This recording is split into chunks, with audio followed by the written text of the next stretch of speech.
Guys and girls, good evening. Perry Power here, and this beautiful man in front of you is Rob Emery. How are we all doing? Emery's in the house. I'm really, really excited about this. This is a bit of an impromptu live because I think we decided 2 days ago we're going to do it, Rob. Yeah. And how that come about is that we've just reopened the Power Agent course online resource, and we've turned it into a 8-week accountability program. And Rob was saying to me, as we were talking out the content and what we're going to do over the 8 weeks, he was really passionate about it and a real bee in his bonnet that we must include mindset. And I was like, that's a well good idea. Why is that? Because we always talk about skill set, tool set, having the right strategies with clients, but no one's ever really talking about mindset control, mindset management, all that kind of stuff. And then it dawned on me that there's no better person on this planet. I really don't believe there's anybody with as strong a mindset as you, Mr. Emery, particularly personal life, particularly sporting life. You're a rugby coach, and that sport element that you bring into a estate agency and business in general.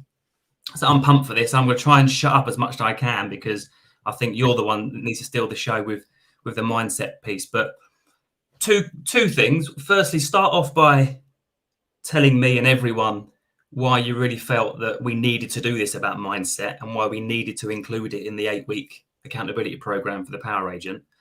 And secondly, lead in to telling us a bit more. For those that don't know, I'm sure people know that you work with Power Bespoke and you're one of our partner agents and you head up the search and secure service and that kind of thing. But talk a bit about your personal background and that kind of stuff. Okay. Yeah. So, let's start, I guess, with the personal background and stuff. I've got in 2015, my wife and I had quadruplets that were born at 26 and a half weeks. Unfortunately, one passed away after 16 days, and we spent years trying to figure out why the kids weren't reaching milestones and all that. We just assumed they were developmentally delayed from being born prematurely and having such a traumatic birth, because, 3 of them were born at home and one was born a couple of hours later in the hospital. But so 2.5, 3 years looking for answers and not really getting anything. And, then we made a decision to get on a plane and fly to the UK.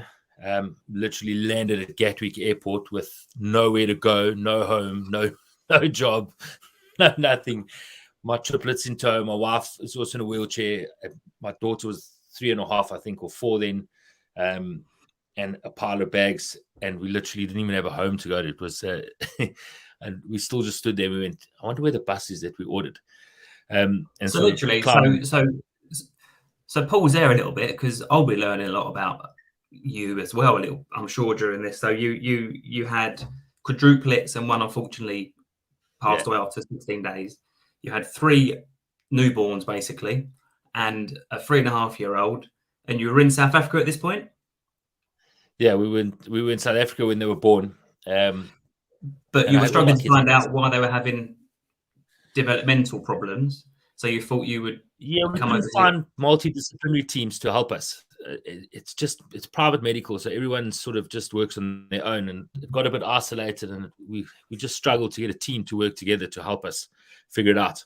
So I was sitting at a physio one day, and she was talking about how all her friends were working at the NHS, and I was just like, well, I guess my whole family comes from the UK. I was the only one born there in South Africa, so I thought, let's go and have a crack at it and see what happens. So we discussed it, and within 4 days it put our house on the market, and we were ready to pack up and leave.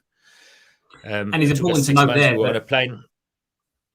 And it's important to note that back in South Africa, you were a real estate agent as well. Been doing it for years and years over there. Yes. You had a team of agents working with you.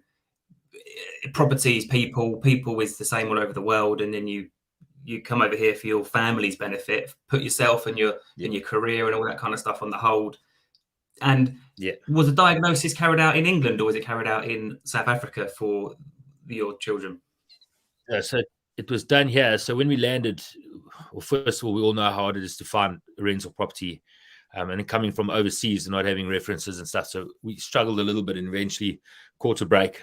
And then once we had a postcode, we could then start all the thing. It was 20 weeks of intense appointments that I went through. And I did most of it on my own because my wife had to got a job because she can't lift and carry kids. So we said, you go to work, I'll sit at home with the kids until we get sorted and whatnot.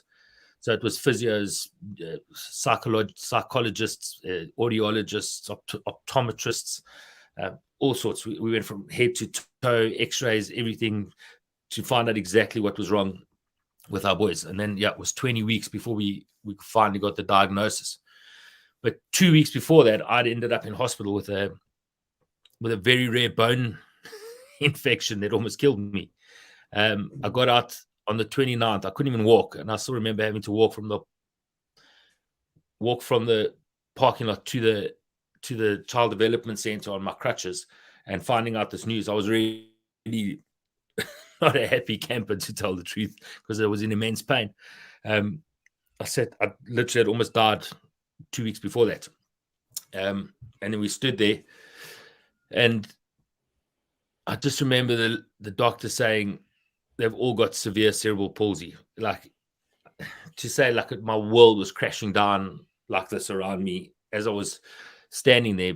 And I took a look at my wife and her dad, and I just thought to myself, I actually have to be strong now, because if I don't be strong now, we're not going to do it. But the question after that, like, initial thought of thinking I need to be strong, as I looked at the doctor and went, what can we do to make it better? How can we improve the children? So instead of going, oh, well, it's over, I'm just going to go sit at home with 3 kids and just sulk, it was, what can we do to make it better, and how can we improve it? And that was, I suppose, the choice that I made at that particular moment. So that's really So that's really important. So this whole point is I wanted to get you on because, like I said, I think I know for sure that we've been working together 3 years, 4 years, maybe nearly. Yes. So, and I've never met somebody who has the most mindset control ever. Like, and it might, forgetting your personal side for a minute, because that is a huge, I sometimes think I've got it hard with my 4 kids, but, I mean this politely, but they haven't got cerebral palsy. So no doubt you've got all the things of a growing young family, plus your middle children, plus cerebral palsy.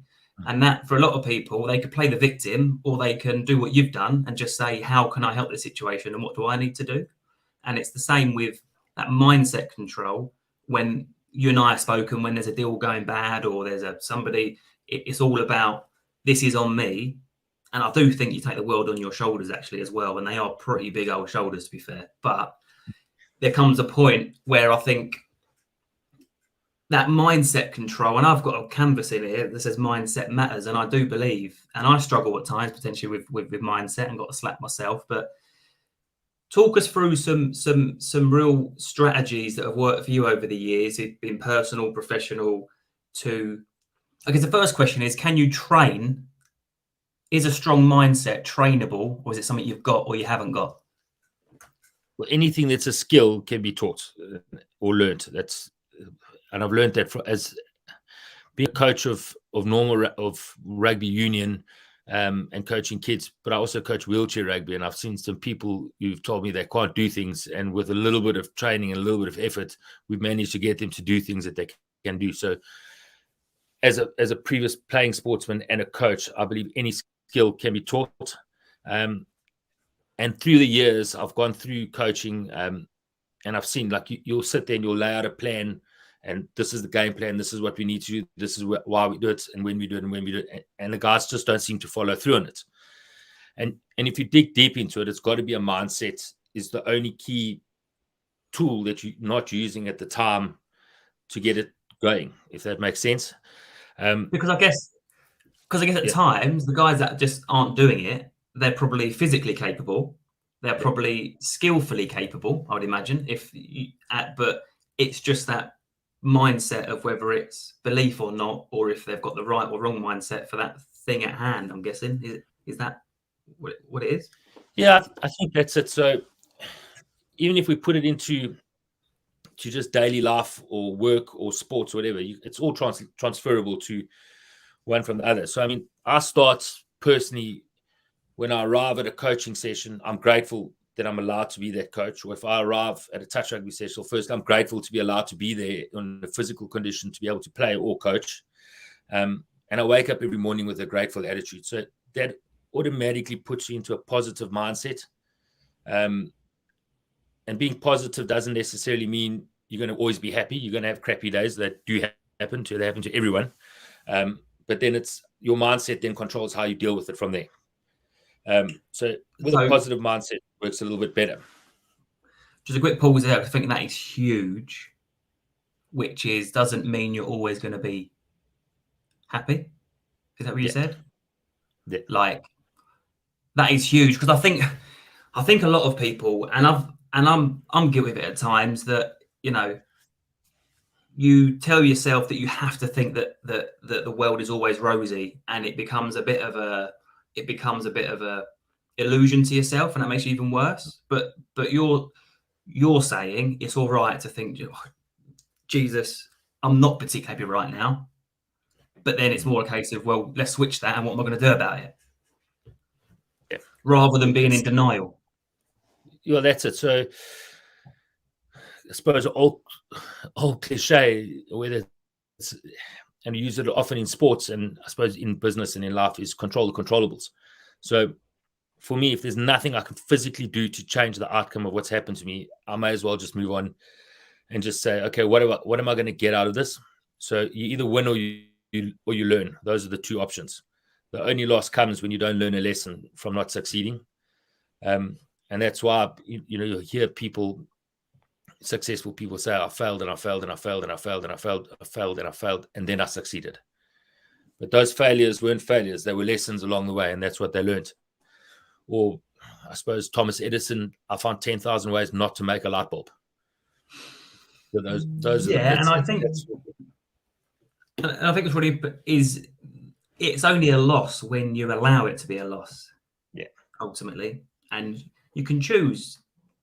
And that becomes mindset, I guess. You've got a choice. Do you choose it to be a loss? Do you choose to be unhappy? I think you and your family are having a bigger impact on the world than you probably realize, because even for the last 4 weeks, I think it is, at dinner time, every single day, without fail, we go around the table, and Freddie, my 4-year-old, loves it. We go around the table, and we probably should do it in the morning, but we do it in the evenings. Go around the table as to what we're thankful for, we're grateful for that day. And some of the things coming out of the kids' mouths are just unbelievable. Without discussing that kind of stuff and reminding them that they're whinging about something, but actually, little Freddie the other day was like, I'm thankful for the food on the table. And I thought that those kind of things were so powerful. And that will come from you and your family. So I really thank you for that. Yeah, it doesn't. I suppose a lot of people say start your day in the morning. So I just get a little A4-5 book, and I just write down what I'm grateful for every morning and 5 things that I want to achieve that are big things in my life that I need to remind myself every single day to be doing. But in the end, I normally post a video or a little photo, what I'm grateful for, something that's happened in my life for that day, and I share it with the world. I didn't realize what it was doing until I started getting messages out the blue from people all over the world just going, thank you. I'm like, okay, not really sure I'm thankful for. And I guess the whole thing is I wanted to teach my kids gratitude from the beginning. And you do it together. And it's so, I see you all do it, and it's so lovely to see. And potentially, and look, I know that you've been in and out of hospital more than anything this Christmas with your little ones. And you could, at the end of that day, be focusing on, you and I are having video calls at times when you're in the hospital room with your little one. And I guess it's a choice to sit there and say, I'm really not happy that I've been in the hospital all day today. Or you can switch it, say, I'm really grateful for the fact that we are the sun shining today, or things like that. And that is a choice. That's not a mindset thing. That's a choice ultimately, isn't it? Yeah, but you got to choose your mindset. So choice comes first, and then comes action, I suppose. So you've got to choose that it's something that you need to work on every day. There are days when I wake up and I just go, shit, this is really crap. And then I have to remind myself that I have a lot of good things going on in my life too. And then one of the boys, I mean, he's got a really tough, and he's such a happy kid. I mean, he's just had a stomach operation. A week later, he was in with pneumonia. And tonight he's rolling around the house like nothing's ever happened. And I don't know if you can hear him, he's in the background there shouting out. And if he can be happy, what right do I have to be unhappy? I mean, he was the one that was sick and in pain. I just had to be uncomfortable for a few days in the bed next to him. Yeah, man, that's so true. That's so true. There's and they say, didn't they, that there's nothing like the kids to kind of give you a little subconscious slap as well. Like Arabella at the minute, for example, was going through a really tough stage of crying. We don't know why, and then she'll stop and she just wants her bottle, and I'm like, all she wants is she just wants to have cuddles and doesn't need loads of things and doesn't need to be taken to the park yet, and she just literally wants to have a little roll around the floor, a little bottle, and a little cuddle. And it's I think to have that anchor to remind yourself of gratitude is really important. Yeah, it's for me, it's fundamental. It's got to be the center of everything is gratitude, because if you're not grateful for what you have, it's very unlikely the world or the universe is going to give you what you're looking for. It's that simple. If you're not grateful for what you have already, I really believe that. And I've been really blessed in getting a lot of help and a lot of things, meeting people along my way, in the weirdest of situations, you know what I mean? Like, and here I am today having a live with you, talking about it, after nearly 4 years of working together at Power Bespoke. I mean, that was I took a long shot and just sent you a message, and this is where we're at today.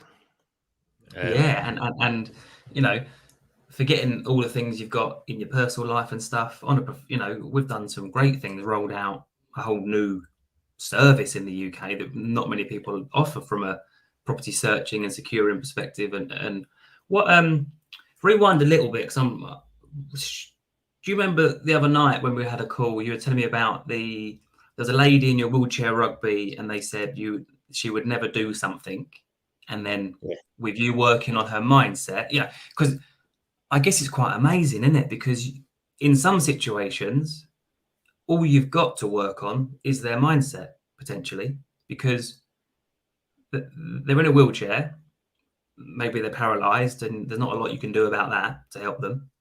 And that's the controllables, I guess. Control what you can control. They've got what they've got, but it's all you can really focus on is their mindset, right? In some situations, to let them overcome things. Yeah, so it is. I believed it was a skill set, and even though there's an obstacle to get to that point, it can be done. It might not be the best, it might not be the quickest, it might take a year. I think it was almost a year that we went on with this, but all of a sudden one day I turned around and she was doing the skill like it was crazy, and then she did it again, and I was like, that was no fluke. We practiced it, the whole thing. And that mindset, the mindset around that whole scenario was fundamentals and doing basics every single day. And it wasn't doing anything flash or anything secret. It was just going through the basics of a drill repeatedly until you get the desired result, which is, once again, the key to probably real estate. Is I think we try and overcomplicate things instead of just doing the basics every single day. I've really learned that the last few years, in that you can try and have the biggest tech and you can try and have all the shiny things, but nothing actually replaces just doing the basics of connecting with people and helping them move, however that might be. What one question I quickly had is, where does this whole mindset piece, right? So in summary, it's a choice. You can choose to be positive, you can choose to be negative, you are going to be unhappy at times. that's in that moment, then it's a switch between, but I'm not going to let this ruin my day and I'm going to focus on this. Where do you think tenacity plays into the mindset piece? Because I mentioned that because you mentioned that lady, it took her almost a year of the same drills. Now, I guess she could have given up after 2 months and thought, I really can't do this. But she's been tenacious enough to do it for a year. Yeah, well, I suppose at the end of the day, it was me being the coach. I'm pushing them to do this drill. And she's tenacious and hell of a stubborn. And she wasn't going to give up on it. Let's put it that way. And the fact that I just turned around and said, you can do it, was enough for her. Some people, you need to nurture a little bit more along that process where they lack that self-confidence and that tenacity. But I think grit is something that you learn. If you choose to react to a certain situation in a certain manner, that's going to influence how you get tenacious, how much grit you'll have. I think playing rugby for many years has probably helped me a lot. Overcoming tough times on the field, bigger, stronger, faster players. You're never going to all get it your own way, and you have to learn how to overcome it. So you sort of learn that grit, but you've got your teammates around you to do it.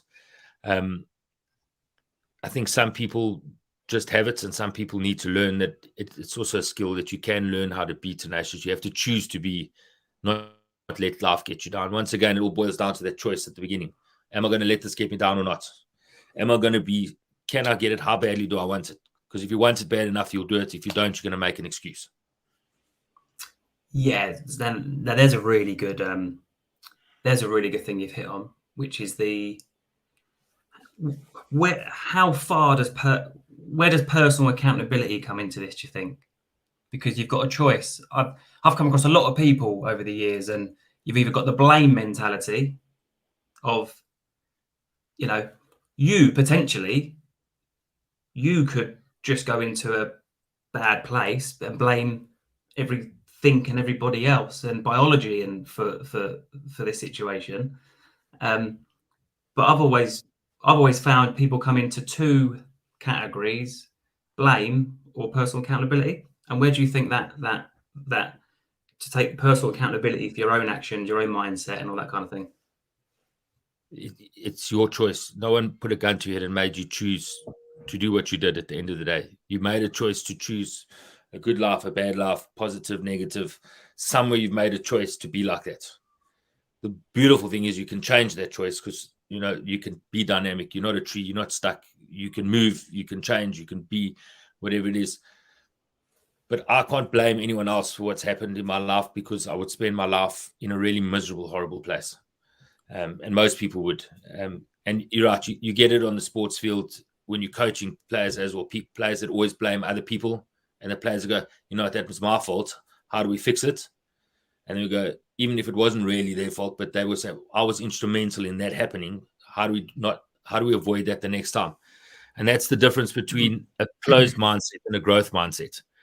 And that's the key.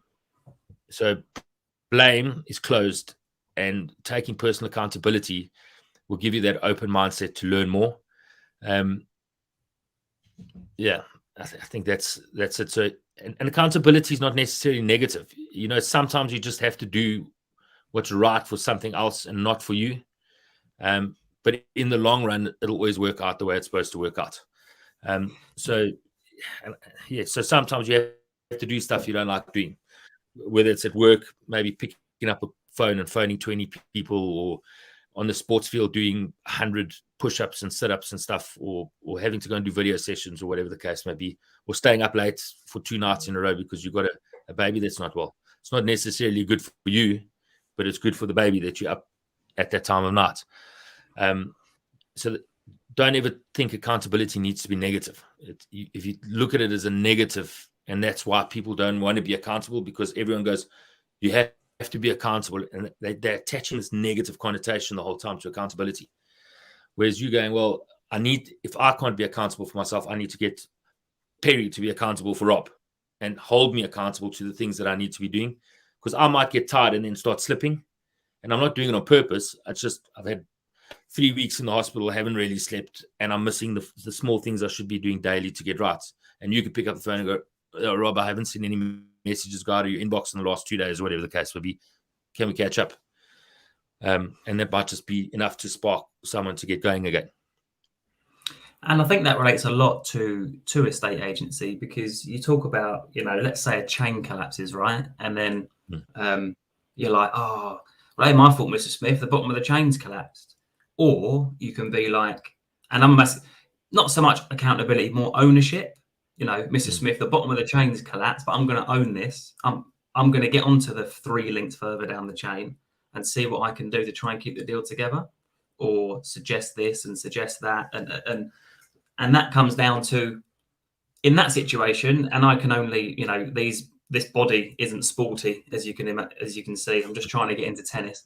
But I always liken this kind of thing to estate agency. And just like on the sports field, if you lose 3-1, and I guess the defenders can blame the goalie and the goalie can blame the defenders, or whatever, however that might work. But with estate agency, when you're an agent for somebody, it's all on you. Whether it is or it isn't, it's all on you for that client.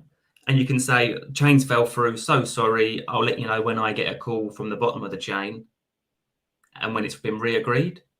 Or you can say, don't worry, John, I'm going to own it. Give me 2 days to try and I'll get my hands dirty and I will try and fix the 3 links further down the chain or whatever it is.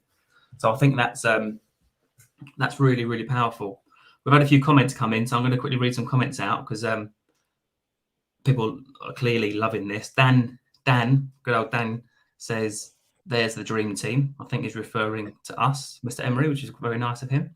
Thanks, Rob Wells said, you're an absolute legend, Rob. Inspiring and honoured to have worked with you. Sally's in the house, waving hands. David from Wales, from Smith and Co. Thank you for doing these, guys. Rob Smith and I were discussing mindset 5 minutes before your feed popped up. So there we go for timing. The old what's that saying? I forget the saying now.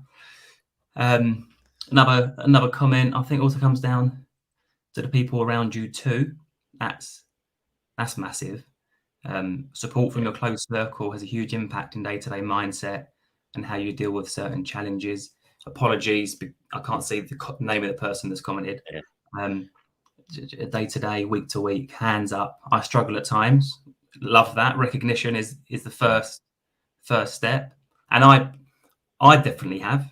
Through COVID, I probably struggled more than anyone probably knew, because it's like, we ain't done this before. How are we going to see a business and a team that's potentially relying on my decisions to pull through this whole thing? I couldn't just go out and list 5 more houses or 10 more houses. That wasn't the solution. Really interesting point, that. I struggled at times and almost need a shake from the missus to remind me where we are. If like my missus, good old Tash, is the rock of the family, she'll definitely give me a shake whether I need one or not. What we need a shake from the missus to remind me where we are, what we're achieving, and how far we've come.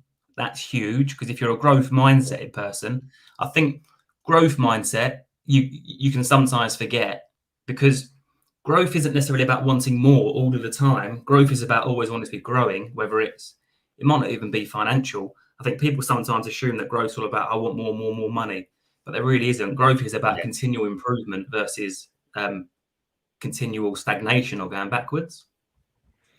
There's a lovely comment from how much impact you make. So for me, growth is how much impact are we making to people around us? Are we making people's lives better, or are we a burden on them? That's growth. That. Like, if you can impact more people in a positive way, that's there's nothing better than that. Everything else will come with it. If you just follow the process, eventually success follows those that grind it out. I love that. But we had the one comment about your circle around you. And it's true. You are the average of the 5 you spend the most time with, but those 5 people are the choice that you made to spend time with. So once again, it's a choice. You can change it and you can move. And if you can't find friends, YouTube has some amazing people that you can just follow every day, because those are then people you're interacting with on a constant basis. When I got really, really down, I think just before I started with you, I was feeling a bit down. Every day I just got on Tony Robbins, whichever guy I could get to listen to, and I would just spend an hour a day listening to these guys, just trying to interact with 5 different people every day, which was amazing. It's not actually 5 physical people. You can create a circle of 5 people online like this and actually use that as and become the 6th in the room. Well, there's so much in there. What's that that saying that I love? You make your choices and then your choices make you. That's huge. If you're not getting the results you want, maybe you've got to change the surroundings or the people that you're around or the place that where you are. So I think there's so many bombs. I got down the comments and there was an equal legend with the same surname, but the first name is Chantel. Your amazing wife. I know that. And it's important to, although it's you and I, it could easily be you and your lovely wife on this, because I know that she's equally as positive. And when you both come to our wedding, it was so lovely to see her in the flesh to prove that she actually exists. And it was the pair of you are just amazing people. Another comment for somebody else that I'm not sure who it is because the name don't come up, but a true inspiration, Rob Emery. Sally's put, I should wave back at you. I should just wave back at you, Rob. So I think when I was waving, I think she waved at the screen, bless her. And then Sally's put again, great live, though Power spoke legends. That's very. I mean, Sally's also the Lettings legend. Let's not forget that. So that I think, Rob, is and how that all come about. And equally, what's awesome about this is that we got onto this subject the other day when we were planning the 8-week accountability. We're just talking about that, the accountability program for the Power Agent that we're bringing in. The Power Agent's been going for 3-4 years now, and it's helped. I was looking the other day, 115 estate agents are part of it, which is incredible. But it was missing. You and I both agreed it was missing that the skill set and the tool set is all within the Power Agent. There are some points on the mindset piece, but you don't really get full mindset coaching and control without having somebody push you at times. Just like you might have to nudge me on some stuff. I might have to nudge you on some stuff. Coaches all around you. And it's about being open-minded and growth-minded enough to recognize that I've had a coach. I've got a tennis coach now because everything I do, I've got a business coach. I've always had estate agent coaches. You just need that accountability partner. So to wrap up, because we're 33 minutes and I want to keep this to be very, very good golden nuggets. If there was one, at the end of this 33 minutes, if there was one thing that you would say, your biggest tip to help people control their mindset better, what would it be? For me, it's gratitude. You've got to start from a place of gratitude. But I think more importantly, you've got to find out what your identity is, because that will then power your beliefs, your core values, your why, your hows, and all that will come from who you are. And just be yourself. I think at the end of the day, be yourself and just be grateful for what you have, and you'll find the positivity will come. And once you see things from a positive angle, it's a lot easier to deal with the negative things that tend to get in your life and the day-by-day things that happen. Things do happen, and it's just the nature of the world. So be positive and be yourself, and find out what your identity is, and from there that will influence beliefs, core values, and so on and so forth. And eventually, it will get you to your why that will push you every single day to be better. Mr. Emery, it's been awesome. I was really looking forward to this, and it's just amazing, isn't it, how we just stumbled on this thing, and I was like, Rob, we need to do a live on this on Wednesday. How about 8:00? And you were like, yeah, let's do it. And it's that. I just love it. So thank you so much for your time. I'm going to make sure this is on YouTube. People can watch it back. I'm going to share it again in a couple of weeks' time. I'm going to put it in the Power Agent as one of the initial videos for people to watch in case they miss it. And I will speak to you in the morning, no doubt, when we get back to the day job of getting people moved. Yes, let's do it. Thank you very much. Cheers, man. Take care. Cheers, guys. Bye. Bye.